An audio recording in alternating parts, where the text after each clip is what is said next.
for those who turned up, thank you for coming. I feel very honoured to have anyone here at all.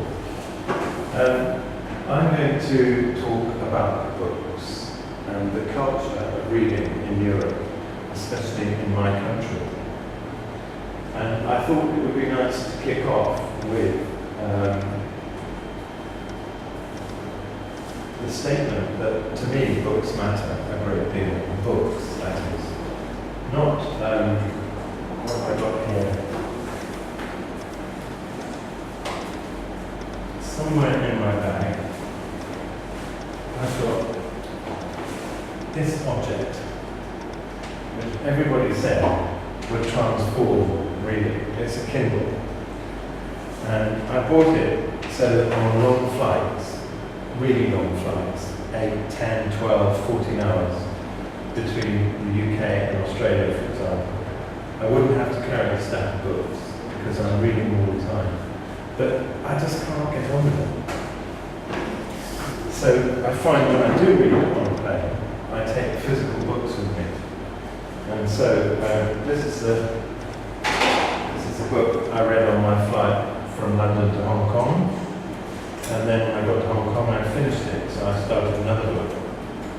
But it's a collection of short stories by a British writer, William Boyd. And short stories are a good way of improving your English and understanding the value of literature.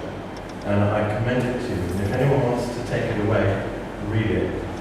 You're welcome to. So the thing about books is that I can't persuade you that physical books are better than anything else. But I'm just going to tell you about my love of books and hope that some of my passion is conveyed to you. I'm what we call a bibliomaniac, crazy lover of books, biblio.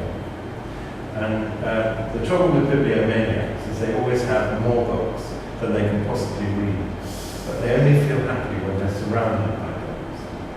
But I'd like to switch to that website. I found this website called The Mind Circle. And if you wouldn't mind just scrolling through slowly, you can see these are some of the greatest libraries in the world. The National Library of Prague. This one here, stop for a bit, Trinity College Dublin in Ireland, where there's a very famous, roundabout, here on display is an illustrated manuscript called the Book of Kells, which was handwritten about 10 centuries ago, and is one of the most beautiful things in any library in the world.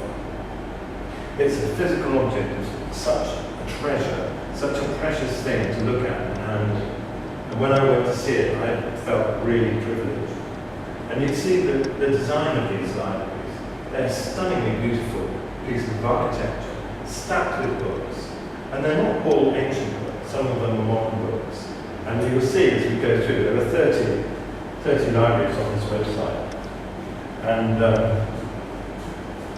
some of them are absolutely remarkable. You wonder whether the aesthetic appearance is more important than bookshelves and books on the bookshelves. But it indicates how much people treasure books and how important they are and have been over the centuries in our lives.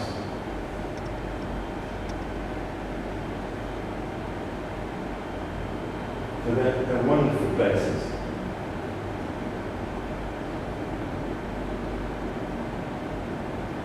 Really wonderful.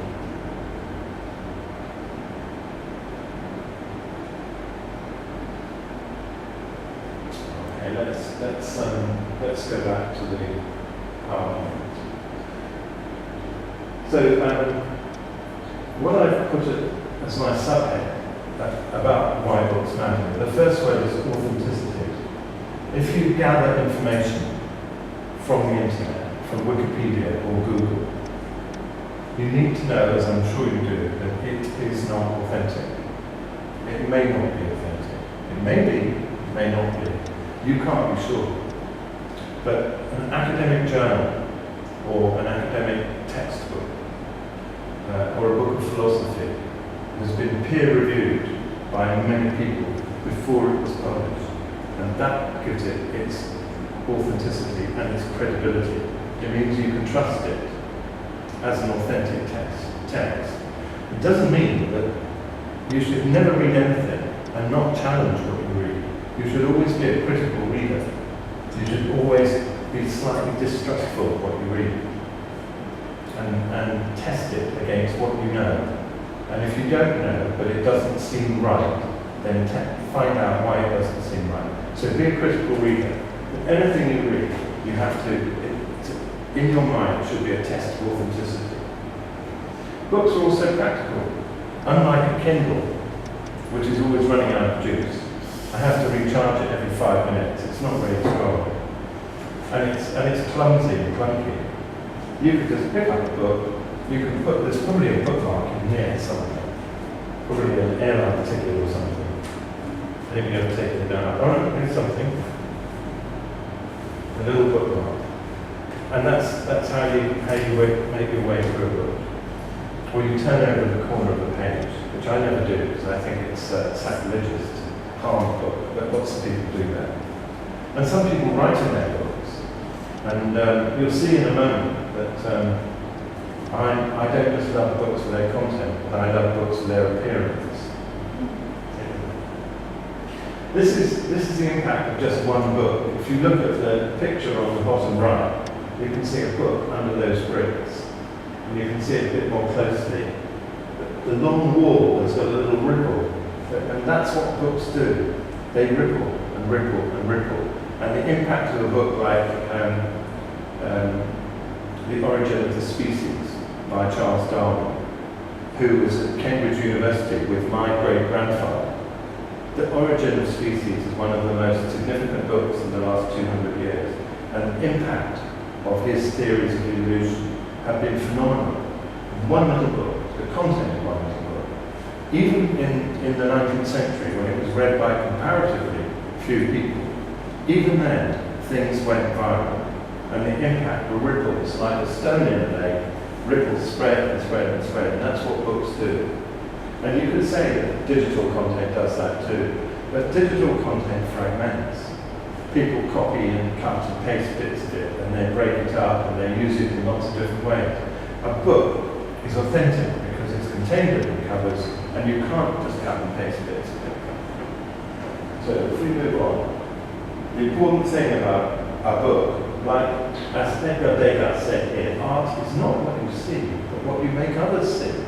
A book is not what's inside it, but how it makes you think about the possibilities of the content.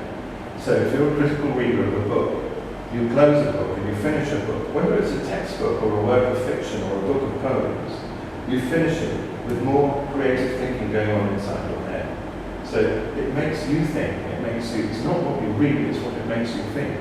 It's not what you see, but what you make others see with a work of art. So to go back to manuscripts, originally we had handwritten books on scrolls. Before that they were carved on stone. But they're beautiful, they're aesthetic quality of something like this. And the Book of Kells in Trinity College Dublin is like this, very, very beautifully drawn. And I remember, I'm going to be rude here, but in my university, we used to publish our lectures and distribute them to students, as well as delivering them. And we would encourage our academics to stick to deadlines to get them done. And they were always late. They could not be on time. They could not make a deadline. And I had a cartoon of a medieval monk, maybe doing the letter B at the beginning of a chapter. And he'd spent about a week on this letter B. And the head monk was standing over him saying, "Get on with it, get on with it. There's a deadline, you know." Anyway, the monk said something profane, rude, and said, "Deadline, deadline. No one told me anything about a bleak deadline." But then those books were beautiful, and the care that went into them wasn't just because people wanted to be artistic, it was because it mattered a great deal. They were so important. Let's move on.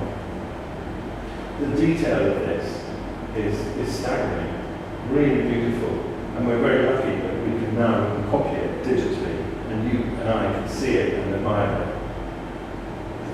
It's stunningly beautiful, really exquisite, but it's almost impossible to create something digitally with virtual reality. It's virtually impossible to create this digitally. It has a feel, it has an appearance, and over the centuries it lingers in people's memories. And there are literally millions of illustrations like this in the great libraries of the world. This is the Bodleian Library in the University of Oxford, which, when I was at school near Oxford, I visited. It's one of the most famous libraries in the world. It's very ancient, and it was founded by a guy called Thomas Bodley, which is why it's called the Bodleian. And it's just one of the great libraries. But if you remember those ones we saw at the beginning on the website, it's not the most beautiful. It's got lovely wooden paneling and lovely stained glass windows. But some other libraries in places like Prague, the Czech Republic, are even more staggeringly beautiful. But this is one of the great libraries.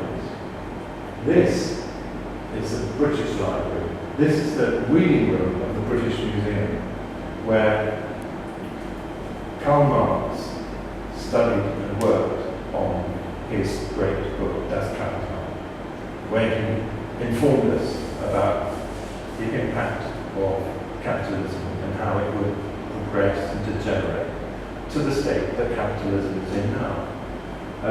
Karl Marx sat in that very room for many years and worked on his great opus.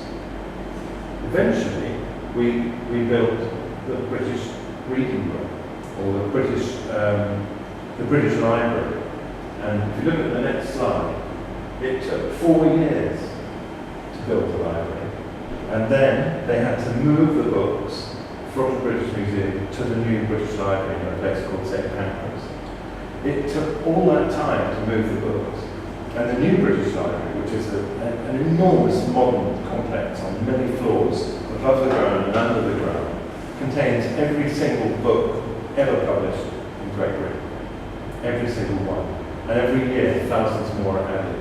And it's got digital content as well. But the books there, if you want to see ancient manuscripts or rare books, then you have to write them in advance, and the librarian will prepare it for you. And you go at the appointed time, don't they? And you wear gloves, and you can't take a pencil with you, or even your phone. And you look at the manuscript, and then you might ask for some pages to be copied, and they'll be copied professionally. And this is how people research in the British Library. So if we move on, there I am, sitting in the British Library. Behind me, I'm on one of the floors. That's the kind of working space we have. And the book will be brought to you in a special container so that it's protected. And there's great security. Now, if you look on the left, I went with Twig to see in Hanoi the Temple of Books. Is that what it's called? The Temple of Literature, that's right. And it started out with Confucius' theory of the sort of classification of subjects. And the Temple of Literature is an inspiring place. What I remember it for is all the turtles, the 80-something turtles, which you used to be able to touch, and school children would touch them for good luck, but they've been fenced off now. But that was an inspiring place. And if you ever want to think, people used to say when the internet began and Kindles appeared and iPads turned up, that it would be the death of books. And it's not the first time people have said it would be the death of books. When paperbacks first appeared, they said it would be the death of books. But books have been so critical in our progression and our understanding, because before we had printed books, after all, the Chinese invented printing thousands of years before the Europeans discovered it for themselves. But in Europe, until William Caxton in the 16th century formed his first printing press, in Europe, the people who owned knowledge were the church, were religious, senior religious people. Knowledge belonged to them, and they shared it on their terms. It was a power relationship with ordinary people who were often illiterate, could not read. Printing changed all that. The church could no longer conceal the truth. People could read the Holy Bible or the Quran or any other great religious text, and they could read critical texts as well for themselves. So literacy increased, and books spread, and books became important as they are now. There I am talking to Jung, who had set up EV, and we were in the garden. We were having a long discussion back in June about the strategy for EV and taking it forward. And we spent about 3 hours that day sitting in the garden with Peter, who's another director of EV, talking about what we're going to do next. One of the things, and this is in Milton Keynes where I live, which is a town halfway between Oxford and Cambridge, and halfway between London and Birmingham. So London to the south, Birmingham, which is Britain's second biggest city, to the north, and Cambridge to the east and Oxford to the west. And in the middle of these 4 great cities is Milton Keynes, which is exactly 50 years old. It's a new city that was built after the Second World War, because most of London was obliterated by German bombing. And you understand that because people will have told you that much of Hanoi was obliterated by bombing. And after the American War, the Vietnamese government invested a lot of money in rebuilding around the outskirts of Hanoi and rebuilding those towns to house people. And that rebuilding is continuing to this day. And it's the same in Britain. Long after the Second World War ended, we were still trying to build houses for people whose homes were destroyed in the Second World War. And Milton Keynes is a new city. So it was founded 50 years ago on a bit of land that was just farms and fields, and 1 or 2 scattered ancient medieval villages. And now it's a big city, big in our terms, with about 300,000 people. But in another 10, 15 years, it will be the 10th biggest city in the UK. So it's growing fast. And one of the things I do, we go forward, last year I directed something called the MK Lit Fest, which is the Milton Keynes Literary Festival. And our first one was last year. And that's a festival of books. And because I've spent my life with books, I began studying at university. I studied literature, English and related literature. So I studied French and German literature, and American literature as well. And after that, I worked in publishing as an editor, a publishing editor for Hutchinson, a famous publishing firm, and then for Penguin Books. And the symbol of Penguin Books is this little symbol here. It's probably familiar to you. I was an editor there for some years until I moved to become a publishing, an academic publishing editor in the Open University, which is a famous distance teaching university in the UK, the first real one in the world. And I worked there for 33 years until I took early retirement and started doing things like this. And one of the things I do as a volunteer is direct the Milton Keynes Literary Festival. And I'm going back in September because our second festival is at the end of September. And I'm still talking every day by email to my colleagues on the steering group, because we've invited authors. Last year, fortunately, I know a lot of authors, and I invited those ones I knew, and most of them kindly turned up for the inaugural Lit Fest. But I don't know enough to just call on my friends again this year, so just 1 or 2 I've called on. The author of that book I gave you is coming this year. Have you had a chance to read it about Korean?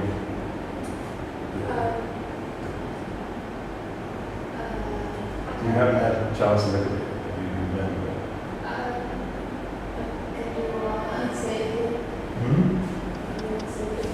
Can you remember the title? Just the White Chrysanthemum. The White Chrysanthemum, yes. The White Chrysanthemum is is a book written by a Korean American, and it's written about the Korean women who were kidnapped and stolen by Japanese troops during the war and used as prostitutes, or what the Japanese called comfort women.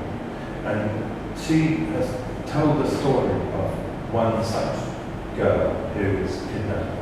And it's the most heartrending, moving story I've read in a very long time. And the author of that book is coming to the Literary Festival. And at that festival, all the people who come to it will be bibliomaniacs like me, people who love books, and are never without a book in their pocket. Okay, there's an expression in English for those people who don't read books, but buy them because they furnish a room and make it look cool. And you used to be able to buy books by the yard, by the meter. Go to a shop, so I'll have 6 meters of books, please, different colours, to put on the west wall of my sitting room and make it look cool. But if you go on to the next slide, this is my sitting room, and that's what my house looks like. And you see some of the books are leather bindings, and they're precious. They're mainly books of poetry or famous works of literature, but they're precious to me because they're beautifully bound with leather. And then the shelf below on the right, both those bookcases are contemporary fiction mainly. And then there's a mixture of all sorts of things. But that's a typical European living room. Not everybody loves books, and you can go to some houses where there's a book to be found. And that, to me, it's like a cultural wasteland, it's like a desert. Let's move on. This is a picture from a Hanoi coffee shop. I can't remember which one it is, but I think it's in Hanoi. It could have been when I was in Australia, it just occurred to me, but it was a coffee shop somewhere in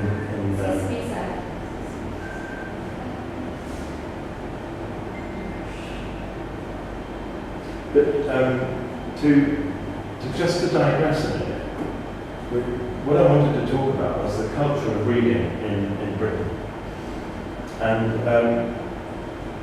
the 19th century, when the British Empire was at its peak, and something like 2/3 of the world had been occupied by the British, Australia, America, North America, India, huge swathes of the globe were occupied by the British. And the British set about this tiny little group of islands in Northern Europe, because they were good sailors, set about kind of cultural invasion of most of the rest of the world.